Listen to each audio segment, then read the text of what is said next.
I wanted to go over a couple of documents that I was really happy to see, but I also need to understand, well, what's happening next. So this is a letter dated November 19th from Senator Henry Stern, as well as our Assemblyman Jesse Gabriel, and it is asking for details and real data. The Woolsey fire, which it appears to have started at Santa Susana Field Laboratory. The substation that everybody's talking about is actually on their site. So that's an important piece of information for people to understand. Okay, so a detailed explanation of the role of any state, federal, and local entities in assessing the impact of the Woolsey fire regarding Santa Susana Field Laboratory. What burned? We need to understand the types of samples taken, whether smoke or ash was sampled during the fire and where. And we need to have a map detailing exactly where at the Santa Susana facility that the fire burned. Boeing has already acknowledged that it's something like 80% of the site.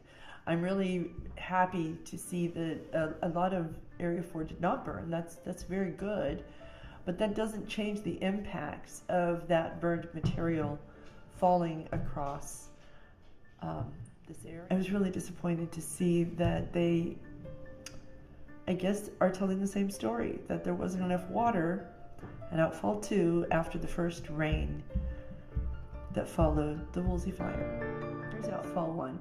Up here is where they have the GET system, and this is a groundwater extraction treatment system. And this is me with a hard hat on standing there because at the time there was dialogue with the community, including me, in order to get this right. And now, because I continue to ask questions, I have to do this via video because I'm not allowed on the site.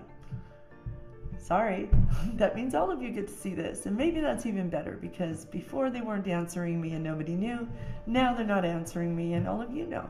So hopefully that will make a difference. Where 60% of the water, according to the NIPD's permit, the regional board's own permit, comes down the site, from the site down to the people below via Outfall 2. So if they never looked there, I would argue that they don't have proper information, adequate information to make decisions about whether people are safe in the areas below. People say, well, we're not drinking it. Well, we're learning that on the Simi Valley side, they are drinking it.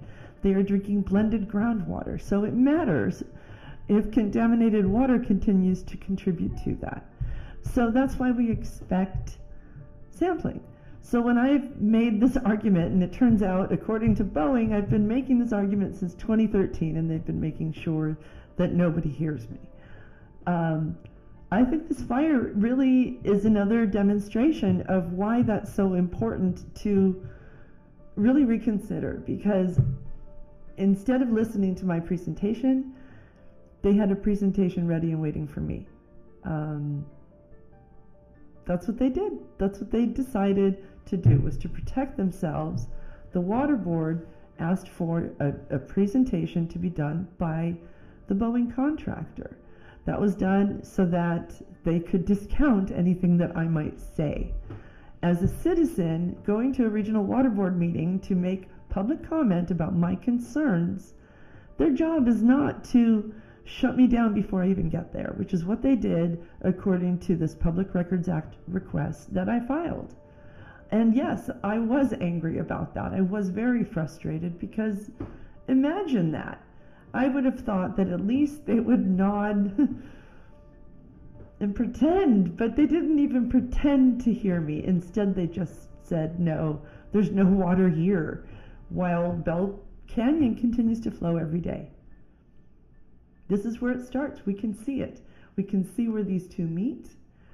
We can see what they did up there. We can see through the rock striations here where the water flows. We know that there's upstream a problem seep that emerges at dangerously high levels. Why on earth would you ignore that? Because you can manage to draw watersheds in a way that make it look like water doesn't go downhill? That doesn't hold water. Pardon, that was a lousy pun.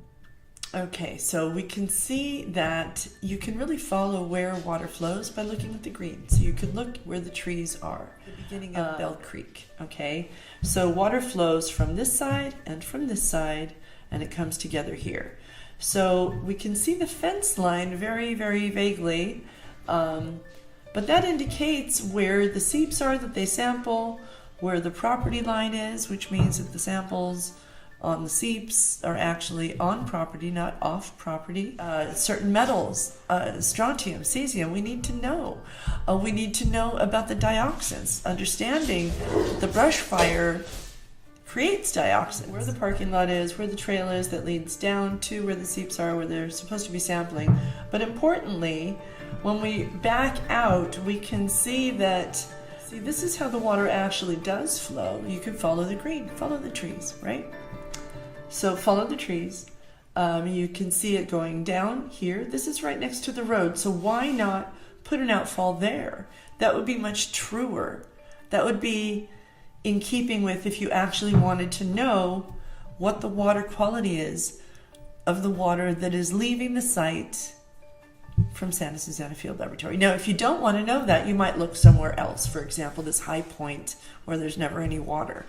But if you actually want to know the water quality, you need to go where the water is.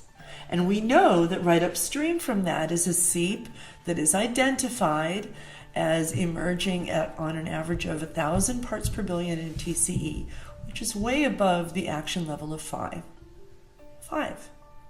So when we know this, when we look at a big rain event like what happened yesterday, we can be certain that they were not able to capture all of the water that fell off the mountain yesterday. It's just, we saw what flowed, and that just isn't possible. So why are we not sampling where there is water? We do also know that the water that is coming out into Bell Canyon is flowing like crazy.